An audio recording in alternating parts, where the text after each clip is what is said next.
Armu teile ja rahu Jumalalt meie Isalt ja meie Issandalt Jeesuselt Kristuselt. Jutluse tekstiks loen täna kirjast Galaatlastele 2. peatükist ja salmid 19-21. Apostel ütleb: sest ma olen seaduse läbi seadusele surnud, et elada Jumalale. Ma olen ühes Kristusega risti löödud. Nüüd ei ela enam mina, vaid Kristus elab minus. Ja mida ma nüüd elan ihus, seda ma elan usus Jumala pojasse, kes mind on armastanud ja on iseenese loovutanud minu eest. Ma ei taha tühistada Jumala armu, sest kui õigus tuleks seaduse läbi, siis tähendaks see, et Kristus on asjatult surnud. Aamen. Istuge palun. Armas kogudus, minu mälu järgi mulle meenub, et tavaliselt sellel pühapäeval ja täna kiriku kalendris on ka antud tuntud tekst Korintose kirjast, see armastuse käsk ja armastuse ülemlaul või teda nimetatakse ka erinevalt, aga täna oli antud võimalus ka võtta kirja koht Galaatia kirja 2. peatükist. Ja kuidagi südames tundsin ära, et on oluline seda teemat käsitleda, sest et need sõnad, mida Paulus siin kõneles meile, need on tegelikult ühed radikaalsemad kogu Uues Testamendis. Mida Paulus ütleb? Ta ütleb, et ma olen koos Kristusega risti löödud. Nüüd ei ela enam mina, vaid Kristus elab minus. Ja küllap need sõnad on väga head ja olulised meile, et me oma südame läbi katsume nüüd enne algavat paastuaega. Sest siin on kokku võetud ju kogu evangeeliumi süda.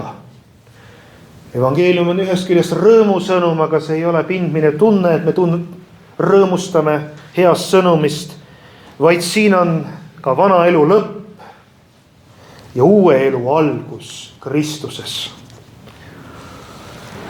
Nii et esimene asi, mida tahaks kuuldud teksti kohta välja tuua, ongi see, et vana mina peab surema. Apostel ütleb, ma olen koos Kristusega risti löödud. Apostel Paulus annab ka teada, et saame lugeda, et seadus viis teda ristini. Ja miks? Inimene ei suuda end ise õigeks teha, kõik kui väga me pingutame. Aga seadus viib meid lähemale sellele, et võime ära tunda Kristuse pääste. Võime oma südame olukorra ära tunda ja teame, et vajame Jumalat, et tema tuleks meie juurde. Ristiusu suur eripära, et Jumal tuleb inimese juurde, mitte inimene ise ei lähe Jumala juurde. Jumal tuleb meie juurde, toob armu ja pääste. Me saame siiralt, kui tahame, igatseme südamest ja kahetseme ja meelt parandame, saame vastu võtta selle. Aga seadus juhib meid armuni, aga ta ei tee meid õigeks. No see on nii nagu inimesega, kujutame ette sellist olukorda tänapäeval enam, kasutatakse ikka seda kriidikatahvlit, vanasti oli rohkem, nüüd on igasugused muud variandid, valged tahvlid ja vildikad aga kui võtame kriiditahvli ja kui sinna on midagi kirjutatud või üldse midagi tehtud, joonistatud, mis iganes, inimene nüüd püüab ise oma käega seda puhtaks pühkida, siis tegelikult iga liigutusega ta ainult määrib seda rohkem, kuni ühel hetkel saab selgeks, on vaja midagi muud kui lihtsalt oma jõudu. Seal tahvli puhul on vaja puhast vett, on vaja lappi, on vaja õigesti seda tahvlit pesta. Ühel hetkel inimene taipab ära, et niisama nühkida seal ei ole mõtet seda tahvlit. Nii viib ka seadus inimese äratundmisele, et ma ei saa ise puhastuda. Ma ei saa ise oma jõust ennast puhtaks, patutuks teha, ma vajan Kristuse risti, ma vajan Kristuse päästet, lunastust, Jumala plaani. Jumala päästeplaani. Mis juhtub ristil? Kui kui meie vana loomus sureb, siis me saamegi öelda, et ristil saab surra meie vana loomus. Mis see on? See on meie enesekesksus, meie õigeks saamise püüdlikkus, meie uhkus, meie püüd kuidagi tõestada ennast, kas teiste inimeste ees, tõestada end Jumala ees. Kõik see, mis on väga inimlik. Aga tihtipeale me sellele paneme oma lootuse. Ja need on need asjad, mis tihtipeale meie elus esile tulevad. Aga apostel Paulus ütleb, et ma olen koos Kristusega risti löödud. Kuidas oleme meie mõtestanud oma elu ja ka kogemuse saanud, et kui me oleme järgnenud Kristusele, kas me oleme ka meie vana loomus, kas ta on risti löödud, et tal ei oleks võimust enam meie üle. No see tähendab ka seda, et kui meil tuleb kiusatus, siis kiusatus ise ei ole ju veel patt, kui ta tuleb, aga patt on siis, kui me andume talle, sellele kiusatusele. Ja Jumal abiga.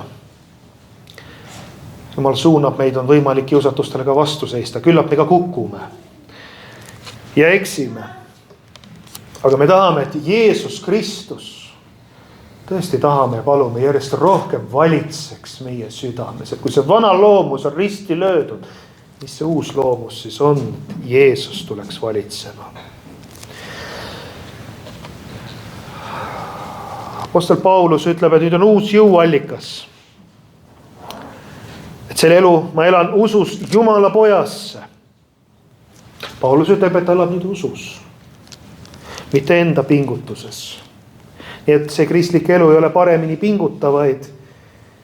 Kristlik elu on see, et sõltu rohkem Kristusest. Võta Kristus järjest enam valitsema, ava oma südame, kõik need osad, mis ei ole veel Kristuse valitsemise all, ja anna need tema kätte.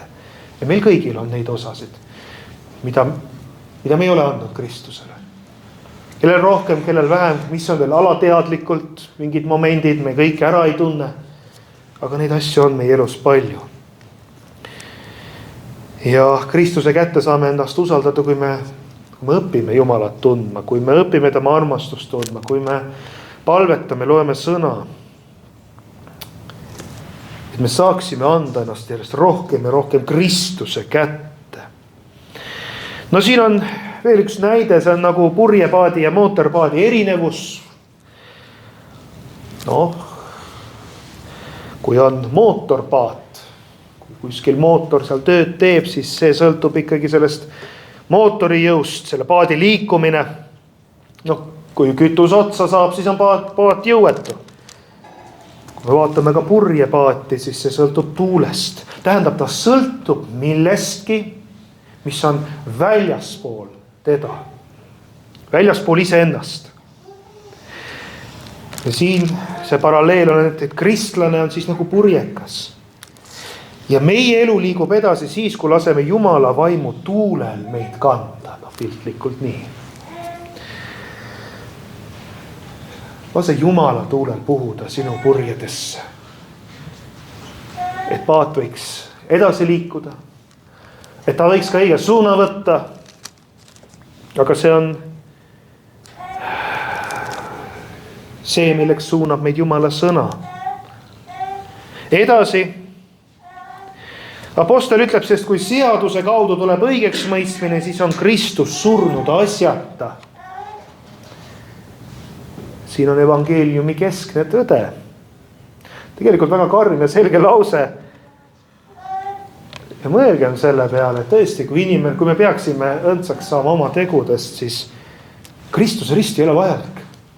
Kui sellest on üks põhjus, miks inimesed ei tunnetavadki tihti niiviisi siin maailmas, et milleks mulle Jeesus? Milleks mulle see kõik? Mis ma vajan uut karku? Kas Jeesus peab nagu kark mulle olema? Mõni küsib selliselt. Jeesus ei ole ju nagu kark meile. Aga niiviisi mõeldakse. Ja inimene püüdleb, läheb ise oma pingutustes edasi. Ja mitte ainult seda, et oma pingutustes, vaid tihti peale on meie aeg, kõik, mis me teeme oma elus, me pühendume millelegi muule. Muidugi on siin maailmas tööd ja tegemisi palju, töö vajab tegemist. Aga pangem tähele, millele me keskendume. Tegelikult me väga tihti elame niiviisi, et me elame nagu ilma ristita. Meil on oma jõud, meil on oma tarkus ja tublidus, meil on oma ülesanded siis, mis me siis oma tublidusest täidame. Meil on nii palju probleeme, millega tegeleda. Ma südamest loodan, et nende kõikide probleemide keskel me leiame aega oma päeva sees palveks. Ja et see palve ei ole pelgalt see, et hommikul palvetan korra ära, õhtul palvetan meie isa palve ära, no hea söögipalve tuleb ka juurde. No need on süsteemsed palved, aga kas on see, et me tõesti päeva jooksul kõneleme issandaga? Küsime või küsime, kas see, mida ma praegu teen, kas see on sinu tahe, issand?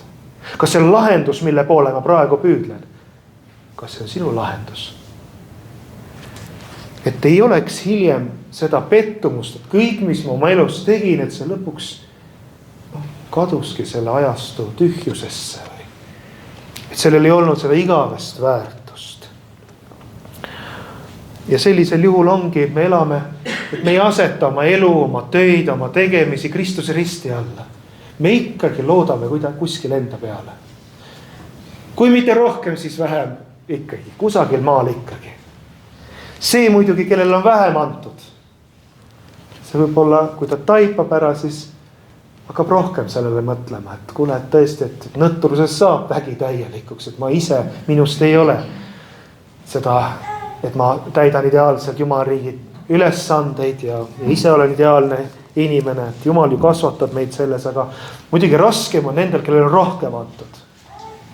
Raskem on nendel, kellel on tarkust ja julgust ja osavust ja maistvara ja kõike, ega nendel on tegelikult selles mõttes raskem, sest me kipume arvama, et see on kõik meile nagu antudki, et me oleme kuidagi oma oskustega selle ju välja teeninud. Ja tõsi ta on. Targem ja tubli inimene jõuab kaugemale siin maailmas, sest et tal on need eelised antud. Jumala poolt on tal see kõik antud, aga see on Jumala antud. See on Jumala poolt antud. Nii et kui palju me oma tööde tegemiste juures vaatame päriselt Kristuse risti peale ja näeme, et see, mis me teeme omast suurest pingutusest ja et me tuleme välja korraks nendest plaanidest ja näeme, et oi, aga siin on palju meie inimlikku. Siin on palju ebavajalikku. Siin on palju ka sellist, et saatan suunab justkui mind headele ülesannetele, aga üks äkki taipad, aga ei olegi Jumala tahet siin. Jumala sõna avastad näiteks ütleb hoopis midagi muud mõne asja kohta. See on meie vaimuliku kasvamise teekonnal oluline ära tunda. Selliseid hetki ja püüda Jumala abiga liikuda tagasi kitsale teele. Aga kitsal teel on vajalik Kristuse rist. Kitsal teel me käime Kristuse ristiga. Evangeelium ütleb, et rist on siin absoluutselt vajalik, aga see on ka täielikult piisav. See on piisav. Sinu väärtus ei sõltu, mida sa teed või toimetad või kes sa oled, vaid kellena Jumal sind näeb. Nii et siin peitub ju tegelikult ka kristliku vabaduse saladus. Seda niiviisi võib nimetada, aga võib-olla see on natuke salapärane. Meie mõistame vabaduse all tihti seda, et ma saan teha, mis ma tahan, aga esiteks on vabadus selles, et ma ei teeni Jumalat selleks, et olla päästetud.